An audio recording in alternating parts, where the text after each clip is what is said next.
Party में अपनी एक आदत पहचान बनाने के लिए रांची से दिल्ली दौड़ लगा रहे विधायक बंधु तिर्की समाचार प्लस के न्यूज रूम में पहुंचे।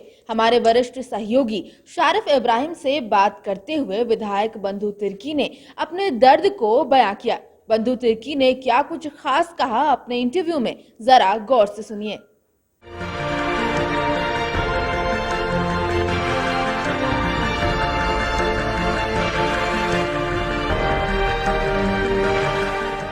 स्वागत है आपका समाचार प्लस झारखंड बिहार में। आपके साथ मैं हूं शारिफ इब्राहिम और हमारे साथ एक खास मेहमान है जो किसी तारुफ के मोहताज नहीं है। हमारे साथ बात करने के लिए बंधु तिर्की जी हैं, पूर्व मंत्री और वर्तमान में विधायक बंधु तिर्की जी। बंधु जी, स्वागत है आपका समाचार प्लस में।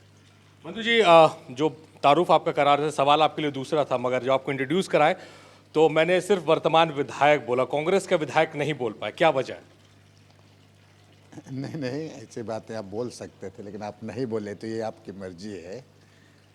कांग्रेस का विधायक तो हम है ही, क्योंकि कांग्रेस भले हमको अभी जो मामला स्पीकर के न्यायाधिकरण में है, लेकिन विधिवत तो हमने कांग्रेस में ज्वाइन कर ही लिया है और लेजिस्लेटिव का मान्यता नहीं मिला, लेकिन हमें लगता है कि बहुत जल्दी वो भी मिल जाएगी।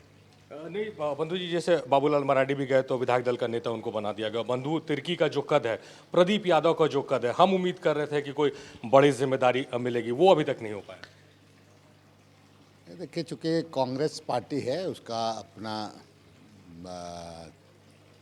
जिसको कहा जाए सिद्धांत है, लेकिन अभी तक हम तो 10 शेड्यूल का परिधि में भी नहीं आते हैं। अब तक हम लोगों को मान्यता मिल जाना चाहिए, जबकि हम लोग 2/3 हैं और ऐसी परिस्थिति में मामला लटका के रखना, ये हम लोगों को भी ये समझ में नहीं आता है।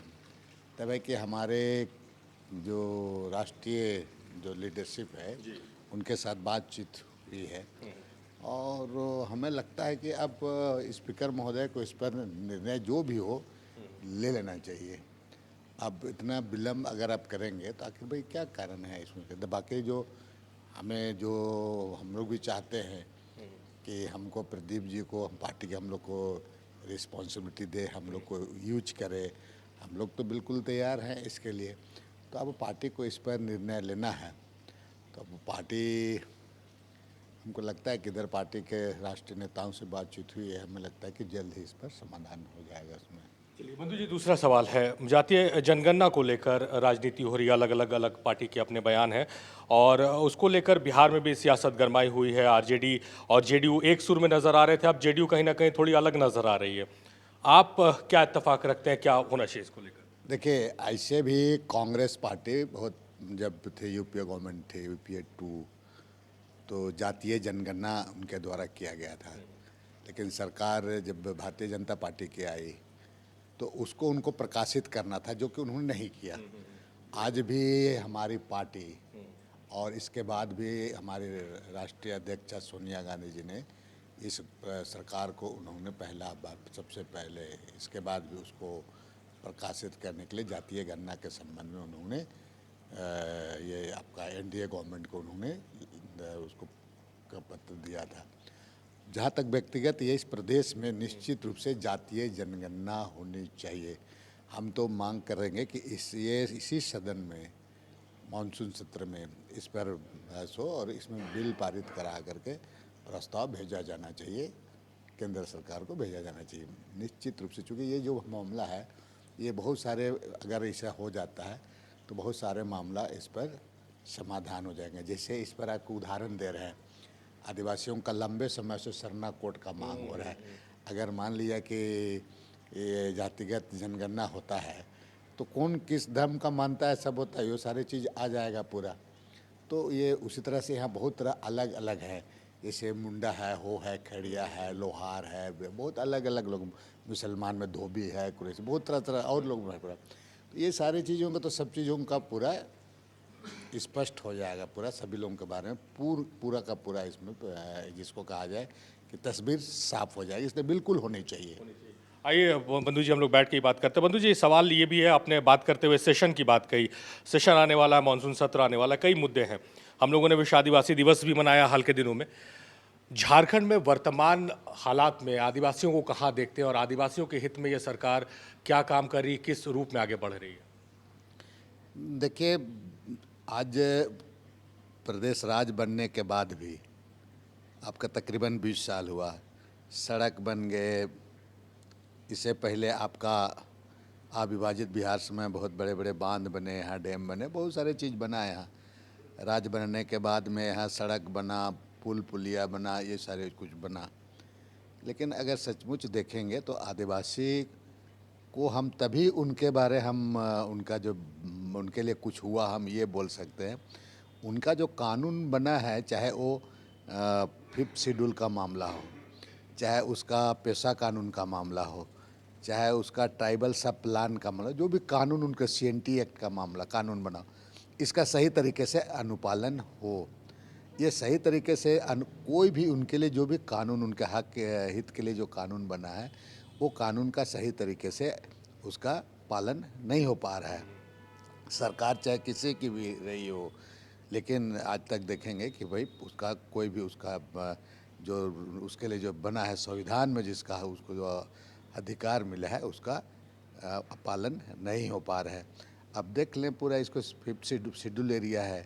अब 5वीं अनुसूची का यहाँ पर उसका बात हमेशा शेड्यूल एरिया को हमेशा के कंट्रोवर्सी में डाल दिया जाता है। आज रांची जिला में तकरीबन आपका इसका पालन नहीं होने के कारण 184 गांव पूरे का पूरे आपके मैंने जिसको कहा जाए कि उसका अता पता भी नहीं, नामो निशान मिट गया पूरा। तो ये जो कानून जो भारतीय संविधान में जो कानून इनके लिए बना हुआ है, वो कानून का पालन अगर होता है तभी उनका विकास दिखाई देगा।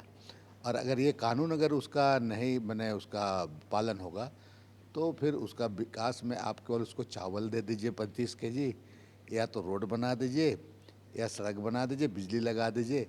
इससे आपका ये उनका बेसिक चीज़ का उसका विकास उसका नहीं हो सकता है। उनकी जो भाषा है, संस्कृति है, परंपरा है, ये सारे चीज़ उसी कानून में निहित है। इसलिए उनका कानून का हर हालत में पालन होना चाहिए। जो शेड्यूल एरिया है उसका भी पालन होना चाहिए। हम बार बार एक चीज़ कह रहे हैं कि यहाँ पर 5वीं अनुसूची की बात कहेंगे तो लोग उसको समझते नहीं है, उस चीज़ों को बहस नहीं होता है।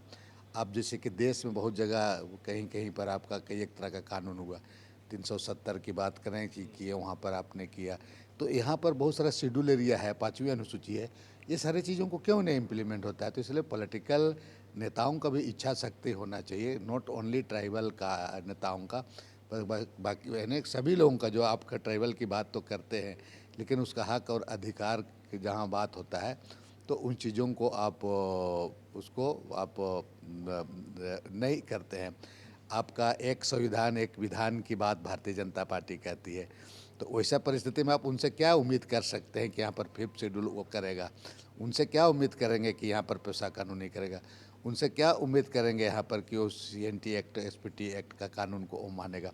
ये बात को भी जाननी चाहिए पूरा ही करा करके, क्योंकि एक संविधान एक विधान करेंगे तो यहाँ इनके लिए जो कानून बना है, जो कानून बना है, तो ऐसी परिस्थिति में तो इम्प्लीमेंट नहीं हो पाएगा। इसलिए मैं सबसे पहले इस पर यही कहूँगा कि आज जो इतने लंबे समय हो गया विश्व आदिवासी दिवस मनाया गया 9 अगस्त को, आज जो रियल में उनका जो आप जो विकास मैंने जो आज हुआ लोगों का, आज विकास नहीं हुआ है। उनको मैंने वही हम कह रहे हैं कि उनके लिए जो भी नीतिगत कानूनी पहलू, संवैधानिक पहलू बना हुआ है, उसका इम्प्लीमेंट करना बहुत जरूरी है। सिर्फ बनाने की आवश्यकता नहीं। बंधु जी, एक और सवाल है, महत्वपूर्ण सवाल। भले कांग्रेस आपको अभी दर्जा दे, माने ना माने, आप अपने आप को कांग्रेसी मान रहे। कांग्रेस में अंदर खाने कभी कभी विरोध के स्वर आते हैं, कभी महिला विधायक एकजुट हो जाती हैं, कभी इरफान अंसारी मोर्चा संभाल लेते हैं।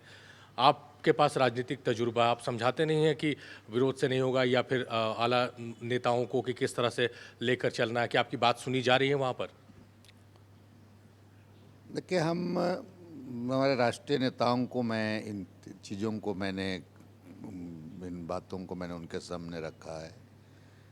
लेकिन अभी चूँकि हम लोगों को मान्यता नहीं मिलने के कारण हमें भी बहुत सारी चीज़ों को हम बोल नहीं पाते हैं और जिसका हमें मलाल भी है। और जो स्थिति है अभी सच्चाई में कि भाई संगठन पर चीज़ें जो यहाँ पर है, तो इसको जितना तेज़ी गति से, चूँकि आपका राष्ट्रीय कांग्रेस पार्टी आपका एक बहुत बड़ा पुरानी और बड़ी पार्टी है, लेकिन अभी का समय में आप केवल मैंने ऐसे ही ओपिनियन बना करके आप लोगों के बीच में जा नहीं सकते, आपको कुछ करना पड़ेगा। तो लोगों को चाहिए कि हर लोग पूरे मैंने कि वहाँ तक अंतिम पंक्ति तक लोगों के पास में जाए। तो ये बहुत सारे चीज़ें हैं जिसको प्रदेश नेतृत्व को करना चाहिए। अभी हम चूँकि इंतज़ार में हम हैं, बहुत ऐसी चीज़ों को अब है बड़ी पार्टी में, और जब हम लोग शामिल हो गए हैं तो चीज़ों को अभी कुछ बोलना हमको लगता है कि उचित नहीं है। हम इंतज़ार कर रहे हैं, समय आने पर बहुत चीज़ों को बोला जाएगा। अभी बोलना हमें लगता है कि उचित नहीं है, क्योंकि अभी ऑलरेडी हमको पूरी रिकॉग्निशन नहीं मिला है, और इसमें अगर हम किसी तरह का टीका टिप्पणी करें तो ये उचित नहीं है। बट समय का इंतज़ार कर रहे हैं हम। तो ये थे बंधु तिर्की, जिनसे जो बात हुई है उसका लबोलुबाब यही है जो मैं समझ पा रहा हूँ कि कांग्रेस के राष्ट्रीय नेतृत्व में तवज्जो मिल रही है बंधु तिर्की और प्रदीप यादव दोनों को, लेकिन अब प्रदेश में अभी भी कहीं ना कहीं वो पहचान जो राजनीतिक कद बंधु तिर्की और प्रदीप यादव रखते हैं वो नहीं मिल पा रही। इस बात की कसक तो ज़रूर है, मगर इन्होंने जो अंत किया है कि इंतज़ार है, तो इंतज़ार हमें भी है कि बंधु तिर्की का जो कद है उस कद के अनुरूप इनको जिम्मेदारियाँ कब मिलती है। कैमरा पर्सन बैजनाथ महतो के साथ सैयद शारिफ इब्राहिम, समाचार प्लस, रांची। समाचार प्लस, खबर वही जो हमने कही।